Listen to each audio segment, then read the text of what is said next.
쏟아지는 기술 뉴스 속 진짜 중요한 것만 아마따 아카데미 테크레이더입니다. 세계 최대 AI 기업들이 원자력 발전소와 계약을 맺기 시작했습니다. AI를 가로막는 건 칩이 아니라 전기입니다. 요즘 세계 최대 IT 기업들이 반도체 회사가 아니라 원자력 발전소와 20년짜리 전기 공급 계약을 맺고 있습니다. 어떤 곳은 몇 년째 멈춰있던 원전 하나를 통째로 되살려 거기서 나오는 전기를 전부 사기로 했습니다.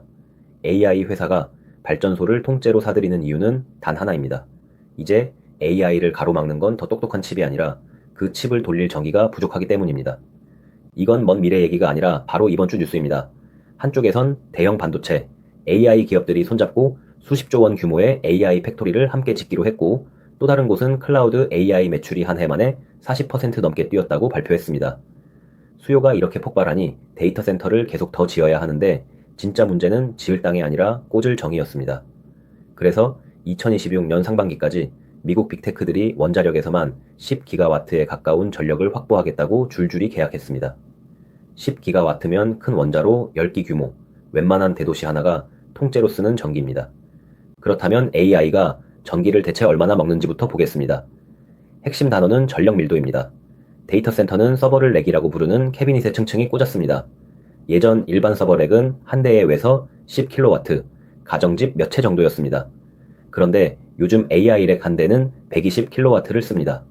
예전의 10배에서 20배죠. 렉 하나가 아파트 약 100채가 동시에 쓰는 전기를 혼자 먹는 셈입니다. 이렇게 늘어난 이유는 단순합니다. AI 칩은 수천 개의 작은 계산기를 한꺼번에 돌리는 구조라 칩 하나가 1000W, 전기장판 20장을 한 번에 켠 만큼을 씁니다. 이런 칩 수십 개를 한 렉에 우겨 넣으니 캐비닛 하나가 작은 동네만큼 전기를 쓰게 된 겁니다. 그런데 전기를 많이 쓰는 것보다 더 골치 아픈 게 있습니다. 바로 열입니다. 전력을 쓴 만큼 거의 그대로 열로 바뀝니다. 게이밍 컴퓨터를 오래 돌리면 방이 후끈해지는 것과 같죠. 120kW짜리 렉은 전기 히터 100대를 한 캐비닛 안에 켜둔 것과 같습니다. 이 정도 열은 선풍기 바람, 그러니까 공기 냉각으로는 절대 못 식힙니다.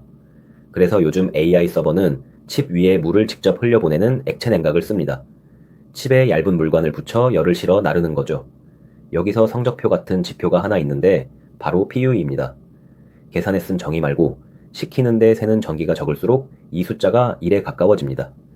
옛날 공기 냉각은 1.5, 계산에 100을 쓰면 냉각에 50을 더 버린 셈이었는데 요즘 액체, 침수 냉각은 1.1, 잘하면 1.02까지 내려옵니다. 전기 한 방울이 아까우니 식히는 방식까지 통째로 바꾸는 겁니다. 컴퓨터는 예전에도 있었는데 전기가 벽이 된 건 최근입니다. 세 가지가 동시에 성숙했기 때문입니다. 첫째, 예전에는 반도체가 작아질수록 같은 전기로 더 빨라졌습니다. 그런데 이 공짜 점심이 이미 10여 년 전에 끝났습니다. 이제는 성능을 올리려면 전기를 더 부어야 합니다. 둘째, 생성형 AI가 터지면서 한번 학습하고 끝나는 게 아니라 전 세계 사람들이 매 순간 질문을 던지는 시대가 됐습니다. 칩이 쉴 틈이 없죠. 셋째, 이제는 전기를 끌어오는 것 자체가 병목입니다. 새 발전소를 송전망에 연결하려면 순서를 기다리는 줄이 몇 년씩 밀려 있습니다. 그래서 빅테크는 줄을 서서 기다리는 대신 데이터 센터 바로 옆에 발전소를 통째로 붙여버리는 길을 택했습니다. 앞서 본 원전 계약, 그리고 공장에서 찍어내듯 만드는 작은 원자로 SMR 계약이 쏟아지는 게 바로 이 때문입니다. 이 전력 병목은 우리가 다뤄온 이야기들을 하나로 꿰맵니다.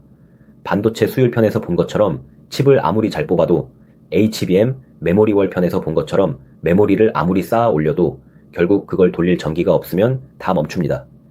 추론 비용 편에서 AI는 쓸 때마다 돈이 든다고 했는데 그 돈의 상당 부분이 바로 이 전기값입니다. 그래서 앞으로는 두 방향으로 갈라집니다. 하나는 전기를 덜 먹는 쪽, 즉 작은 모델을 손안의 기기에서 바로 돌리는 온디바이스 AI입니다. 데이터 센터 전기가 비싸질수록 간단한 일은 기기 안에서 처리하는 게 이득이니까요.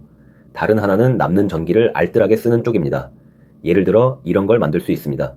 풍력이나 태양광이 남아도는 시간에만 무거운 AI 학습을 몰아서 돌리는 전기 시세 스케줄러 또는 서버가 뿜는 폐열을 버리지 않고 온실이나 지역 난방으로 실어 보내는 열 회수 시스템이죠.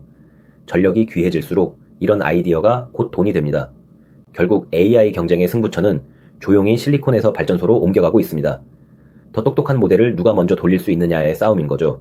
이 흐름을 떠받치는 칩과 메모리 이야기가 궁금하시면 채널의 반도체 수율 편과 HBM, 메모리월 편을 이어서 보시길 권합니다. 오늘 내용이 도움이 됐다면 구독으로 응원해주세요. 아마따 아카데미 테크 레이더였습니다. 구독하고 다음 기술 흐름도 놓치지 마세요.